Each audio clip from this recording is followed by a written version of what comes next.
This is a doctor from Modena, Italy, who was one of the first images that really went viral after he posted the marks left on his face from his protective wear after a long shift at the ICU.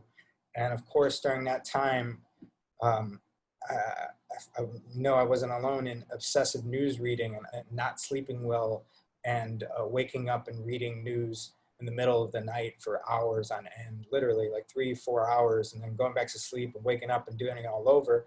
And then having these emotional moments with certain stories I read, like this one, which was the first of those images that really hit me, where there was this impression left on the skin. And it kind of reminded me of this ritualistic scarification. But I was also thinking about,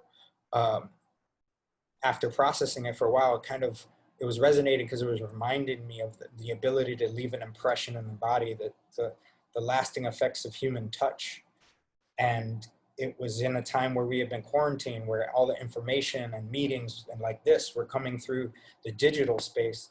And this was almost like a reminder that the body still existed and that we could still touch each other. And I felt like me scrolling through my screen, and it was almost like an attempt to kind of reach out to this figure and to touch those relief marks in his face. And I was playing around with this Rousseau, who's somebody I like to reference every now and then, mostly for his background as an outsider artist.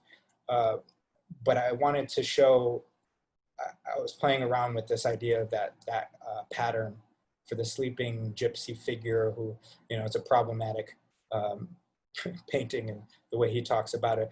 But I always loved that abstraction, that flatness. So I wanted to play around with that figure as I used the blinds to kind of communicate this formal choice that then falls over my partner, Stephanie, as she was sleeping.